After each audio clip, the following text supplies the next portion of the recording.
Donc pour vous, c'est quoi l'épisode du Docteur House qui vous a le plus traumatisé? Moi, c'est l'épisode 17, saison 7.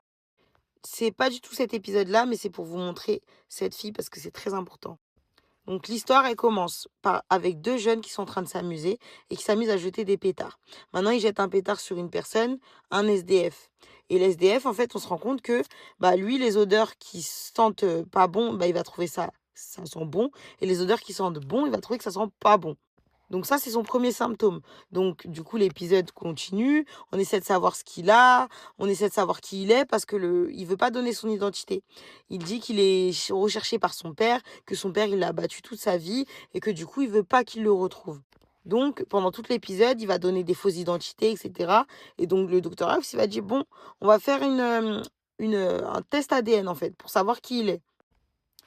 Et en fait, bah, du coup, au final, ils arrivent sans avoir son identité, ils arrivent à le soigner, à trouver ce qu'il a. Donc tout le monde est content. Elle, qui est très gentille, très attachante, très, «j'aime mon prochain» et bah, elle va beaucoup, enfin, elle va avoir de la peine pour lui, elle va être très gentille avec lui et puis tu vois que, oh, elle a de la peine sur sa situation et tout. Elle empathie, enfin, tu vois vraiment que vas-y, heu, qu'elle a de la peine pour lui et qu'elle, c'est vraiment elle est toute gentille, en fait. Maintenant, c'est pas parce que vraiment, moi, quand j'ai vu cet épisode, je me suis dit: «Oh, la dinguerie». C'est pas elle le laisse, hop, après qu'ils aient réussi à le soigner, tout ça. Après qu'ils aient réussi à le soigner, hop, elle part. Maintenant, elle revient quelque temps après, plus personne dans la chambre, le FBI partout. Et elle demande à ses collègues: «Mais pourquoi il y a le FBI et tout? Qu'est-ce qui se passe?» Et bah, eux et vous savez, il leur dit quoi? Ses collègues, ils lui disent: Bah, en fait, il est recherché». Ils ont trouvé en faisant l'ADN là, ils ont trouvé qu'en fait, bah, il était recherché pour plus, de 13 meurtres. Genre dans tout le pays, il était recherché parce qu'en fait, c'est un tueur en série qui tue ses victimes et qui les mange.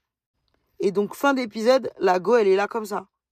Parce qu'elle a été gentille avec lui, elle a eu de la peine pour lui, genre elle a tout fait pour lui et tout et au final, tu te rends compte qu'en fait, c'est un tueur en série parce que lui, il a essayé de l'amadouer plein de manières et en fait, tu te rends compte que c'est un tueur en série qui mange ses victimes parce qu'il faut savoir qu'à un moment, il trouve des os dans son corps. Ils sont en mode: «Oh, comment il y a des os dans son corps et tout qui lui appartiennent pas?» Et lui, il dit quoi? Il dit: «C'est parce que, bah, son ami, il l'oblige à manger dans la poubelle pour qu'il ait à manger. Il l'oblige à faire des défis débiles et tout et du coup, il mange ce qu'il trouve dans la poubelle». Mais en fait, non! Non, non, non! À la fin, on apprend qu'en fait, c'est un tueur en série qui est recherché pour 13 meurtres partout parce qu'il tue et il mange ses victimes.